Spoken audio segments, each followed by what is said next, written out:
You have it, ladies and gentlemen. The curfew that has been in place for the last year and a half of the COVID pandemic has been vacated by President Uhuru Kenyatta. And that is, as he said, it is time for the nation to move from simply surviving to reviving the economy again. Let me repeat that the dusk to dawn curfew that has been in place, that is from 10 p.m. to 4 a.m. in the morning, has been vacated, and that President Uhuru Kenyatta says is to move the economy forward after having stagnated on account of the COVID pandemic. That is only one of the measures he announced this morning and part of the afternoon. The other is that he also unveiled measures to do with how we shall stimulate as a nation the economy, and said that 8 billion shillings will go towards the construction of 10,000 classrooms. That is to accommodate the 1 million who will be moving on in school in the next year. And then he said 50 new level 3 hospitals are to be constructed, and that will involve local contractors so that the effects are felt all the way from the top to the bottom. He's also spoken on issues to do with the banking sector and those with loans less than 5 million shillings and who've been listed on the CRB as having defaulted, and that is from October of 2020, have been given reprieve. That shall not be reflected in their credit scores, their credit records, and he's also that stays in effect ending September 2022. He's also spoken on the question of COVID-19 and vaccination production, and he says by Easter next year the country should be manufacturing, its own vaccines. As for worshippers, 2/3 of congregants shall now be allowed to gather for worship. And that is in addition to his announcement that the curfew that has been in place for the last year and a half has been vacated. Now, with me in studio, I still have the very good gentlemen who have stayed with me this month. Thank you for staying with me, as well as Ishmael, advocate of the High Court, political risk analyst. Gentlemen, what do you make of the speeches that were made? Let's start with President Uhuru Kenyatta's address to the nation. Dismiss. Well, obviously, the big thing is about the curfew. So now we go back to a 24-hour economy. And I suspect people in the hospitality sector are now breaking into a dance and song. Because, closing your business earlier has been a bit of a frustration. So we now go back to a full economy. But one hopes that as we go now back to a full economy, we'll still be sure to maintain the protocols. Because if you don't maintain the protocols, then it means in the next few months, we'll go back to where we've just come from. That is number one. The number two, which in my view is bigger than the curfew, is the cost of energy in Kenya. It's given the National Treasury and the Ministry of Petroleum and Mining a deadline for 24th to ensure that power goes down by 30%, which would make Kenya very competitive. But on the cost of fuel, I think it missed an opportunity because it speaks about stabilization of the price. But the elephant in the room, as far as the cost of fuel goes, is the taxation. So in my view, he would have addressed the issue of taxation. Then when you go back to the beginning of his speech, it seems to be giving the military a lot of credit for transforming many institutions. Like, for instance, the Nairobi Metropolitan Service, the high number of healthcare facilities, the many hospitals which are coming up, and then as well as the Kenya Meat Commission. Now, when the president gives the military and other associated persons credit for doing amazing work, and in my view, the military must be given credit, especially on Kenya Meat Commission. There are livestock farmers now getting paid within 72 hours. And in the past, he gave a comparison of about 52 million and 600 million right now. So the big question remains, we had a horrible management at the Kenya Meat Commission. They were kicked out. Then you have disciplined folks who are able to deliver on time. So it's actually the president again admitting that his own public servants outside the military, that his own public servants are unable to run Kenya the way he expects them to do. And then how many more Kenya Meat Commissions do we have? And how many more Nairobi Metropolitan Services do we have that are, when entrusted to the normal public servants, they go there probably and mismanage the place? So is there a chance that if you give Kenya power to the military, we'll see miracles in that sector. So that is something that he did not address. And then, of course, he spoke about tea, which is a very good thing, saying that on average the prices have gone up by 42%.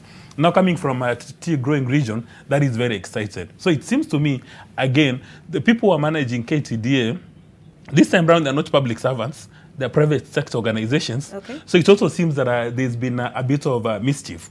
And we now need to give credit to Irungu Nyakera and company for an amazing job.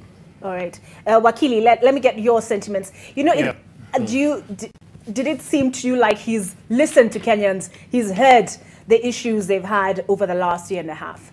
Yeah. When you talk about curfew, yes. Because, I mean, he has seen that it's not going to work anyway. You got all these public rallies where multitudes of people are coming in to listen to political rallies and presidential hopefuls and politicians. I mean, it wasn't working to keep people at home. But just as much as he has said that now there is no curfew, remember we are on our own now. Mama is not going to follow you. You've traveled on your own. You've gone. Go take care of yourself. So there is huge responsibility on Kenyans to get vaccinated, to keep distance, to wash their hands, and to protect themselves. But what actually caught my attention, Olive, is the inability to end these state and judiciary kind of divisions. I mean, when he says we will go on to implement this or that, with whether there are so many number of court orders. I mean, you still see that there is no willingness to come back and say, okay, fine, we need to find a way whereby instead of saying we will do this regardless of the court orders, he can say, hey, where's the Minister for Internal Security or Minister for Foreign Affairs or whichever minister? Go and study how we can obey the court orders and still implement this particular issue. So there's still this lack of appreciation of separation of powers. And then when you come to the issues of money laundering and digital improvement in our country and removing us from analog state, what the president is saying clearly is we cannot go back and still continue telling people you have to operate in analog systems. We have now gone digital. And when you talk about Huduma number, instead of crying about it, we must find a way how we can actually utilize it, how we can regularize what is wrong and go straight forward into digitizing our economy in every aspect. So it's not a time to say, no, we have to go and use books and we cannot use the systems. Okay. I think that's really what I picked from the president. Yes. Yeah, and I'm sure a business desk will be following up on, apart from the CRB listing, the question of the cap on cash transfers and the reporting, moving up from $10,000 US, which is about 1 million Kenya shillings, up to, did he give a figure or did he say they should consult? No, he did not give a figure. They're going to consult. They're going to consult. All right. Aside from President Uhuru Kenyatta's address to the nation, another one that was listened to with the other two, I should say. I know you criticized us earlier about this two-horse race thing, but of course there were the other two big speakers this morning and this afternoon were Deputy President William Ruto and Raila Odinga. So perhaps what did you make of their addresses? Well, it seems to me that every single politician in Kenya identifies the Mount Kenya as a critical success factor, and all of them want to speak in a language that everybody understands. And you saw Raila Odinga attempted to speak in the local language, but I mean, Ruto scored the high notes because I think he went the extra mile and even spoke about the Bible, and the reception was very exciting. And also the visiting president, it's exciting that the Malawian president actually gave a speech, a good part of the speech in Swahili.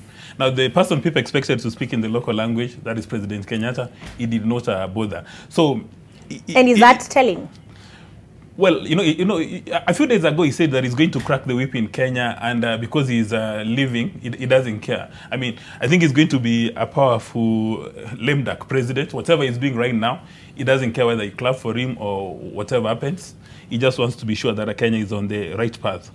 But the two, that's William Samoei Ruto and Ruto. And Raila Odinga? Yeah, and Raila Odinga. Actually, let me start with Raila Odinga. He made a very critical speech. I mean, what was exciting was the last bit, that he's a friend of Mount Kenya and is now climbing the mountain. And the crowd seemed to be very excited. But on the other hand, William Samoei Ruto spoke in the mother tongue, and you could tell that this audience, I don't know whether it was primed or it was organic, it seems that they were excited but he concluded with his bottom-up model.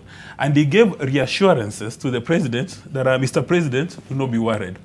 Whoever who takes office or whoever who is going to take over from you is going to continue with your legacy. Now, if Raila Odinga and his team, and Oka and the team, Jimmy Wanjigi and team, if they've got clever strategists, then they've got very powerful soundbites. Because Kenyans have been bleeding under the Jubilee administration. Everything has gone haywire. And there is the deputy president promising President Kenyatta that, Mr. President, don't be worried, I'll continue with your legacy. Yes, because it sounded to me more like he was saying, when I take over, as opposed to whoever. No, he made reference to his competitors. All right. Okay, let's briefly hear from those who've been covering the event live on location. So from him, for what it means now that the curfew has been vacated. And Kennedy Muriithi said he's receiving messages asking him, Leoniaje. So, gentlemen, last words. What would you, I mean, what were some of your biggest takeaways? Well, in my view... You spoke last, so I think let's give Wakili. Oh, okay, good. Yes. Speak first. You must learn how to... Anyway, you know, we saw the president come in and he was shaking, greeting them. Raila Odinga and William Ruto and everybody else there. And that body language for me was critical. And then when he started to speak, again, he said, he gave them a history of Kinyaga, and he told them the history behind that and the folklore, and he just greeted them and he started his speech. I think it's like a no-nonsense approach from the head of state. The feeling it gave me was he's telling the people you cannot be left out. As people of Mount Kenya, you cannot be left out. And he was definitely trying to push the support towards his friend now, Raila Odinga. But having said that, everything else that the president showcased during his speech tends to build towards his legacy. He's trying to say that everything he has started in the 4-point agenda, in his political leadership, must come to fruition. He is not going to be distracted because of, like I said again, he mentioned the orders. But as I've said before, court orders must be obeyed. Only a way should be found through the departments and multi-agencies to ensure that whatever order has been issued by the court is obeyed and not disregarded. All right, Dismas? Well, in my view, the president's speech confirms two things. That number one, he in fact listens to the people and is in touch with the ground. So he actually understands what goes on. It's only that occasionally he elects to ignore the issues raised by Wananchi. Because, from what the reporters have been saying across the nation, almost all the issues have been addressed. So in my view, the president, when he doesn't respond, is probably thinks that the issues do not make merit. And then we must give credit to Musalia Mudavadi, that for the last couple of days he's actually been talking about the issue of lifting the curfew, and the president has responded, which in my view is a good thing. Now, as we move forward then, we need to place all these presidential candidates on a nice pedestal, because we have now confirmed that every single Kenyan knows our problems. Every single Kenyan knows the solution. We now need to get one of us who has got the credibility, capacity, and a track record to execute those solutions. All right, thank you very much, gentlemen, for being with us on this Mashujaa Day. Frida and Lofty are teaching me quite a bit of Kiswahili. So mwelekezi wangu, Jackie, do we have a news broadcast after this? No, okay, so we are done with the heaviness for the time being. I've been your host, Olive Burrows. I've been together with Wakili Nyaribo, as well as Dismas, who is a political risk analyst. Dismas Mokua. Ishmael, thank you very much for being with us. Thank you very much. A pleasure. I look forward to hosting you again. Thank you for tuning in. If you missed anything, we will have comprehensive reports for you at 7 and at 9 p.m. And if you'd like to rewatch any of the speeches, any of the eventualities, do follow our NTV Kenya YouTube handle, Facebook, Instagram, Twitter. Anything you need to know, you'll find there. Have a good afternoon.